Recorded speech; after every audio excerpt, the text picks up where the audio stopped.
The interest group I'm going to look at today is the NAACP, which is the National Association for the Advancement of Colored People.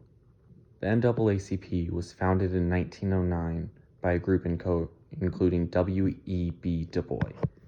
Their stated purpose is to ensure the political, educational, social, and economic equality of rights of all persons and to eliminate racial hatred and racial discrimination. While it does many things, including an award show and political lobbying, its most storied and successful work is done through the courts. Of course, the story of the NAACP and its involvement in the courts is inevitably tied to Thurgood Marshall.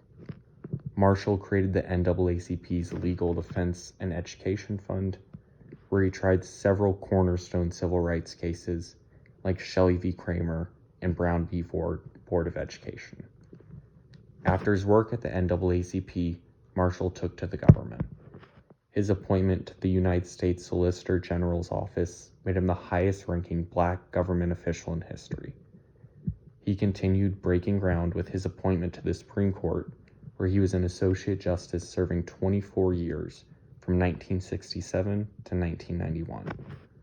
One of Thurgood Marshall's and the NAACP's first test cases is the 1949 case of Briggs v. Elliott, where Marshall found 20 plaintiffs for a lawsuit against the Clarendon County School Board. The case was later consolidated into Brown v. Board of Education.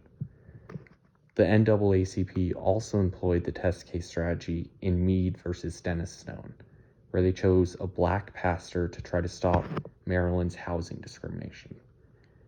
Although they were unsuccessful in their effort, this case helped further exemplify how the court approached the subject of non-governmental discrimination, which is that private persons may choose to act discriminatorily in contracts or in housing, and the government will enforce that discrimination if necessary.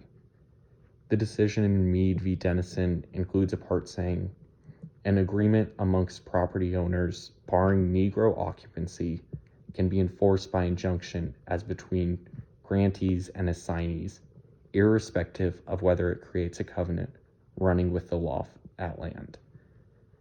The NAACP has filed a ton of amicus briefs to the Supreme Court, some of the most recent prominent ones being the Sierra Club and Southern Borders Community Coalitions versus President Trump, and also Robinson v. Ardone.